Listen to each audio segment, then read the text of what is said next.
আমি যখন কাউকে উপদেশ দিচ্ছি, সমস্যা হলো মাঝে মাঝে আমি এটা ভেবে ফেলি যে আমি তার চেয়ে উত্তম, আমি ভাবি তার থেকে আমি ভালো,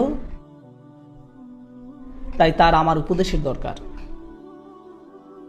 আর এটা বেশ বড় সমস্যা, বিশেষ করে আপনি যখন উপদেশ দিতে অভ্যস্ত হয়ে পড়েন। আপনি যে ভেবে বসেন আপনি অন্যদের চেয়ে অনেক ভালো।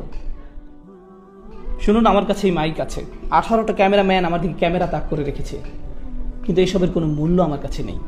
আমি কোনো অংশে আপনাদের চেয়ে উত্তম নই, আর আপনিও আমার চেয়ে উত্তম নন। শুধু আল্লাহই বলতে পারেন কে কার চেয়ে উত্তম, শুধুমাত্র আল্লাহ জানেন। এসব কোনো মর্যাদার মানদণ্ড নয়, তা হতে পারে না। আল্লাহ কি বলছেন? ইন্না রব্বাকা হুয়া আ'লাম বিমান দাল্লা আন সাবিলিহি ওয়া হুয়া আ'লামু বিল মুহতাদিন।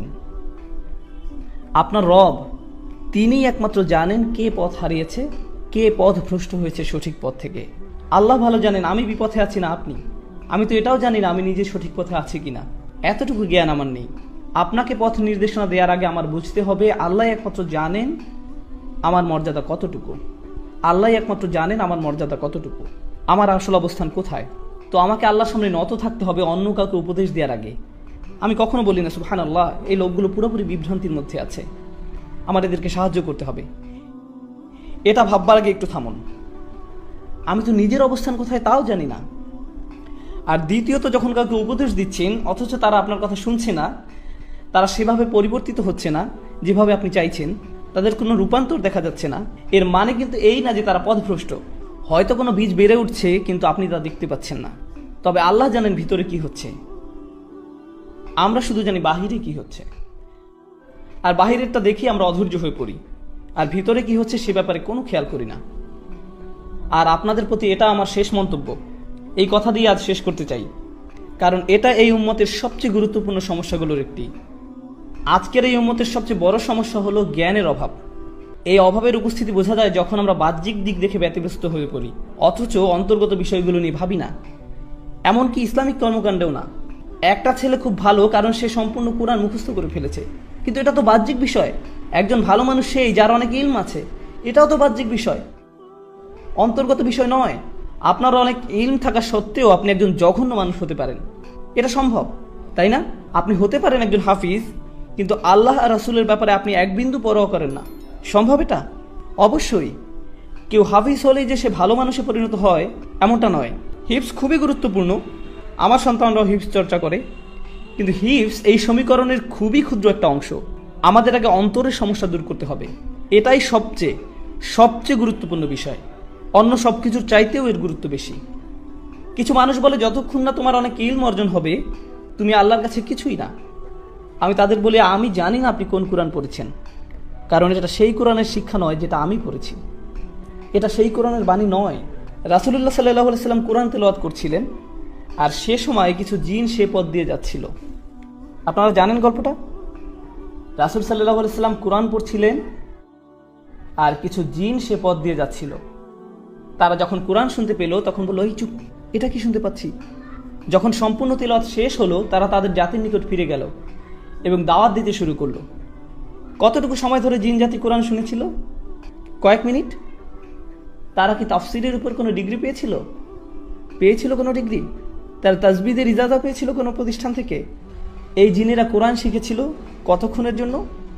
অল্প কয়েক মিনিটের জন্য। অথচ এরপরে কি হলো? তারা তাদের স্বজাতির কাছে ফিরে গিয়ে তাদের আল্লাহর কিতাবের প্রতি আহ্বান জানানো শুরু করলো। আর তাদের দাওয়া এতটা চমৎকার ছিল যে আল্লাহ তা কোরআনের অংশ পরিণত করেছেন।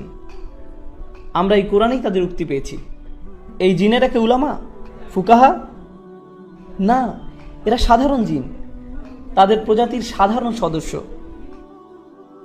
কিন্তু জানেন আল্লাহর কাছে তাদের অসাধারণ হওয়ার কারণ কি? তাদের আন্তরিকতা। আমরা ধর্মকে জটিল করে দিতে পছন্দ করি, কিন্তু আল্লাহ তার দ্বীনকে সহজ করতে পছন্দ করেন। আল্লাহর দ্বীন জটিলতা মুক্ত, সুন্দর, এটা সাদাসিধা, এতটা সাদাসিধা যে একজন জিনও সেটা বুঝতে পারেন। অথচ তাদের কোনো পিএইচডি ডিগ্রি নেই, তবুও তারা বুঝতে পেরেছেন। আমরা সহজকে জটিল বানাতে পছন্দ করি। আমরা ইসলামের সবকিছু শিখতে চাই জটিল উপায়ে, আর আল্লাহ তা শিখাতে চান সহজ সরল উপায়ে। এটাই আল্লাহর প্রজ্ঞা, সহজ করে দেয়া। আমরা জটিলতা তৈরি করি। কেউ কোরআন পড়ছে আর আমরা তাকে গিয়ে জিজ্ঞেস করি, আপনি কোথা থেকে ইজাজা পেয়েছেন? এটা কি হাফস আল আসিম নাকি ওয়ার্শ? আপনার তো কলকলা আরও লম্বা হওয়া উচিত ছিল। মাথ ঠিক করতে হবে। এরপর আপনি 3 বছর অতিবাহিত করবেন তাজবিদ শিখতে, অন্য সব কিছু বাদ দিয়ে। আপনি এই শিক্ষাকে কঠিন করেছেন। অতীতে কখনোই এমনটা হতো না, কখনোই না। আমরা দিন শিক্ষা কঠিন করে ফেলেছি। কেউ এসে বললো আমি একজন মুসলিম। তাই নাকি? আপনি মুসলিম? আপনার আকিদা কি? আমার আকিদা আমি একজন মুসলিম। কিন্তু আপনি কি বিশ্বাস করেন? লা ইলাহা ইল্লাল্লাহ। না মানে আকিদার উপর কোন বইটা পড়েছেন? আমি তো কোনো আকিদার বই পড়িনি, আমি কেবল জানি আল্লাহ এক সত্তা। না ভাই, আপনার আকিদা শিখতে হবে, আপনাকে এর গভীরে যেতে হবে, গভীরভাবে বুঝতে হবে। থামুন, কিছুটা পিছের দিকে ফিরে যাই। ইব্রাহিম আলাইহিসসালাম, কোরআনে তার ব্যাপারে কি বলছে শুনুন। তা কি কঠিন নাকি সহজ? সহজ। অথচ আমরা কি পছন্দ করি? সবচেয়ে সহজ জিনিসটাকে কঠিন করে দেয়া। আমরা এটা করতে খুবই ভালোবাসি। আমি বলছি না যে আকিদা পড়বেন না। যারা তালাবুল ইলম, যারা মুতামাইয়িজ হবেন, যারা এসব ক্ষেত্রে শিক্ষার্থী হবেন, অবশ্যই আপনারা এসব পড়বেন। কিন্তু সাধারণ মানুষদের ছেড়ে দিন, তাদের জন্য এসব সহজ করে দিন। কারণ ইব্রাহিম আলাইহিসসালাম দিনকে সহজ রেখেছিলেন, সালিহ আলাইহিসসালাম সহজ রেখেছিলেন, ঈসা আলাইহিসসালাম সহজ রেখেছিলেন আল্লাহর প্রেরিত মানবতার শ্রেষ্ঠ শিক্ষক, সবচাইতে সেরা শিক্ষক আমাদের নবীগণ। আর তাদের শ্রেষ্ঠ কথাগুলোই কোরআনে স্থান পেয়েছে। আপনি ঈমান শিক্ষা দেওয়ার জন্য আল্লাহর বইয়ের চেয়ে ভালো বই পাবেন না, তা সম্ভব নয়। অথচ আল্লাহ ইসলামকে সহজ রেখেছেন আর আমরা কঠিন করে ফেলেছি। আল্লাহে আমরা তা করি। আমরা মানুষের প্রতি নির্দয়, অথচ আল্লাহ ক্ষমাশীল। একদম শেষে আমি যে ধারণা শেয়ার করতে চাই তা হলো আমাদের কোনো ভারসাম্য নেই। আমরা যেভাবে ইসলামকে মানুষের সামনে তুলে ধরি, এতে করে মুসলিমদের জন্য ইসলাম পালন করা কষ্টকর হয়ে দাঁড়িয়েছে। অনেক মুসলিমের ধারণা তারা সব কাজে আল্লাহর অবাধ্যতা করছে আর আল্লাহ শুধু তাদের শাস্তি দিবেন। আল্লাহ সব সময় তাদের উপর রেগে আছেন। অথচ আল্লাহ নিজেই বলছেন, মা ইয়াফআলুল্লাহু বিআযাবিকুম। আল্লাহ তোমাদের শাস্তি দিয়ে কি করবেন? আল্লাহ আপনাদের শাস্তি দিতে চান না। আমাদের আবার এই দিনের রহমতের কথা প্রচার করতে হবে, এই কিতাবের রহমতের বাণী প্রচার করতে হবে, এই বৃষ্টির বর্ষণ হতে হবে। আবার বৃষ্টি আল্লাহর রহমতেরই এক নিদর্শন, তাই না? তাই কোরআন আল্লাহর প্রেরিত রহমত। শেষ বক্তব্য, কোরআন কিভাবে আমাদের জন্য রহমত সে ব্যাপারে কিছু বলি। কোরআন কিভাবে আমাদের জন্য রহমত সে ব্যাপারে কিছু বলি। আমি কাতারে সূরা আর রহমান নিয়ে কথা বলেছিলাম।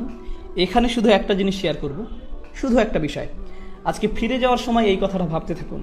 সূরা আর রহমান শুরু হয়েছে আর রহমান দিয়ে। এটা আল্লাহর খুবই সুন্দর একটা নাম, তাই না? এটা আল্লাহর সেই নাম যাতে ভালোবাসা আছে, যাতে স্নেহ আছে। আল্লাহর সেই নাম যা রাহম শব্দটার সঙ্গে সম্পর্কিত। কত সুন্দর নাম আল্লাহর। বোস্টনে এক মেয়ে এসে আমাকে বলল, আমি ইসলাম ধর্ম ছেড়ে দিয়েছি। আমি জিজ্ঞেস করলাম, কেন ছেড়ে দিয়েছেন? মেয়েটা বলল, সূরা আর রহমানের জন্য। আমি বললাম, কেন? সূরা রহমান আপনার কি ক্ষতি করেছে? সে বলল, সূরা রহমানে আল্লাহ শুরু করেছেন আর রহমান দিয়ে। তিনি বলছেন তিনি ভালোবাসেন, প্রতিপালন করেন, ক্ষমা করেন। অথচ সূরার মাঝখানে তিনি দোজখ নিয়ে কথা বলতে শুরু করলেন। কিভাবে মানুষ সেখানে পুড়তে থাকবে, কিভাবে মানুষকে টর্চার করা হবে, কিভাবে আল্লাহ যিনি কিনা ভালোবাসাপূর্ণ রহমতদাতা, তিনি কিভাবে মানুষকে টর্চার করেন, তিনি কিভাবে এটা করতে পারেন। আর আমার তার সাথে দীর্ঘ কথোপকথন হয়েছে এই নিয়ে। আমি শুধু একটা কথা বলতে চাই, সূরা রহমানে জাহান্নামের যে বর্ণনা দেয়া হয়েছে তা সম্পূর্ণ কোরআনের সবচেয়ে ভয়ঙ্কর বর্ণনাগুলোর একটি। এই বর্ণনা রেটেড, এতে থাকা গ্রাফিক শব্দের কারণে এবং অত্যাধিক ভয়ঙ্কর বিষয়বস্তুর জন্য। আপনি শুনতে পাবেন এখানে জীবন্ত মানুষকে গরম পানিতে ফুটানো হচ্ছে। যখন তাদের ফুটানো হচ্ছে, তারা অন্য পাশে থাকা আগুনের দিকে তাকিয়ে বলবে, বোধহয় আগুনে পোড়া এর থেকে ভালো। তারা ফুটানো পানি থেকে পালিয়ে আগুনের কাছে যাবে। আগুন তাদের পুড়িয়ে ফেলে তারা ফুটন্ত পানির দিকে তাকিয়ে বলবে, না, আমি ফুটন্ত পানিতে যাব। ও আল্লাহ, কি ভয়ঙ্কর! এই বর্ণনা শুনে আপনি কি ভয় পেয়েছেন? ভীত হয়েছেন একটু? কারণ আমি শুনে যথেষ্ট ভীত হয়েছি। আর যেই মাত্র আপনি ভয় পেলেন, আল্লাহ কি বলছেন? ওয়ালিমান খাফা মাকামা রাব্বিহি জান্নাতান। যে তার রবের সামনে দাঁড়াতে ভয় করলো, তাকে 2টি জান্নাত দেয়া হবে। আপনাকে ভয় দেখানোর মূল উদ্দেশ্য ছিল নিশ্চিতভাবে আপনাকে জান্নাত প্রদান করা। এটাই ছিল মূল উদ্দেশ্য। তিনি আপনাকে ভয় দেখালেন আর তারপর বললেন, ভয় পেয়েছো? আচ্ছা, তোমার জন্য 2টি জান্নাত। সুবহানাল্লাহ। যখন তিনি আপনাকে ভয় দেখান, এর বদলে ভালো কিছু উপহার দিলেন। আল্লাহ হলেন এমন। কিন্তু আমরা এমন না। আমরা শুধু মানুষকে ভয় দেখাতে ভালোবাসি, মানুষকে নেতিবাচক কথা বলতে পছন্দ করি। এই সময়টা এই উম্মতের জন্য এক বিষণ্ণ সময়। এই উম্মতের এখন প্রয়োজন ইতিবাচক বার্তা। আর এর জন্য আল্লাহর কিতাবের চেয়ে ভালো বার্তা নেই। যা শুরু হয়েছে আলহামদুলিল্লাহ বলে। এই শব্দ আলহামদুলিল্লাহ এর মানে হলো আমরা আল্লাহর প্রতি কৃতজ্ঞ। আমরা আল্লাহর সমাদর করি সব কিছুর জন্য। সময় যতই খারাপ থাকুক না কেন আমরা ইতিবাচক থাকবো, কারণ প্রত্যেক নামাজ আমরা শুরু করি আলহামদুলিল্লাহ বলে, যার মানে হলো আমাদের অবশ্যই ইতিবাচক হতে হবে। আমরা বিষণ্ণ হলে চলবে না, নেতিবাচক হলে চলবে না, রাগান্বিত হলে চলবে না, জাজমেন্টাল হলে চলবে না। আমাদের কৃতজ্ঞ এবং ইতিবাচক হতে হবে। এটাই আল্লাহর কিতাবের বার্তা। আমাদের এই জ্ঞানকে মনে ধারণ করতে হবে।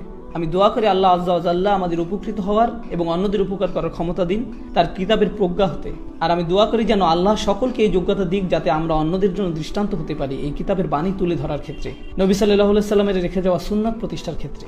সবশেষে আমি একটা অ্যানাউন্সমেন্ট করতে চাই, এটা বলেই এই সন্ধ্যার আলোচনা শেষ করব ইনশাআল্লাহ। অ্যানাউন্সমেন্টটা হলো, আপনাদের মাঝে যারা আমার সাথে কোরআন শিখার ব্যাপারে আগ্রহী, আমি দুবাই সহজে আসতে পারবো না, আমি সহজে খালিজ আসতে পারবো না, আমি আমার বাচ্চাদের খুব মিস করি। আর আমার অনেকগুলো বাচ্চা, 6 জন, এটা অনেক।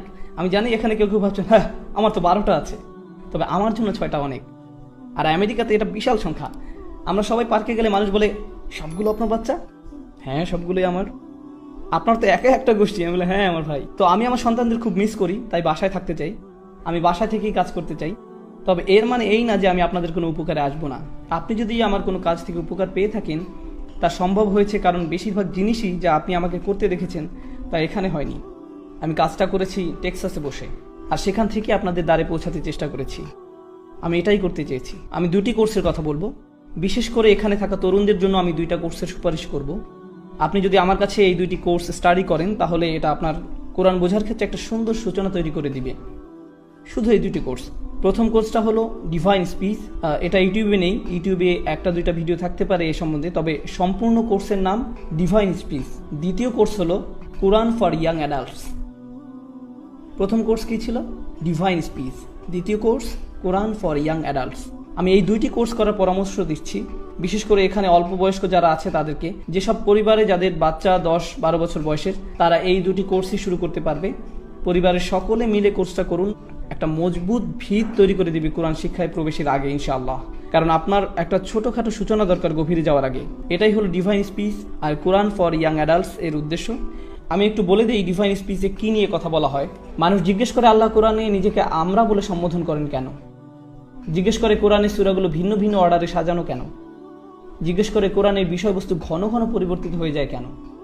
সবাই যখন এসব প্রশ্ন করে, আমি সকল প্রশ্নকে একত্রিত করে সবগুলোর উত্তর দেওয়ার চেষ্টা করেছি, যাতে আপনার আরও ভালো ধারণা সৃষ্টি হয় যখন আপনি কোরআন পড়ছেন এই বইয়ের বিশেষত্ব নিয়ে, এবং যাতে সঠিকভাবে মূল্যায়ন করতে পারেন। এই 2টি কোর্স অনলাইনে পাবেন। আপনি যদি বাইয়ানার বানান না জেনে থাকেন তবে ইস্তেগফার করুন, 2 রাকাত নামাজ পড়ুন, এরপর উট কুরবানি দিন। ঠিক আছে?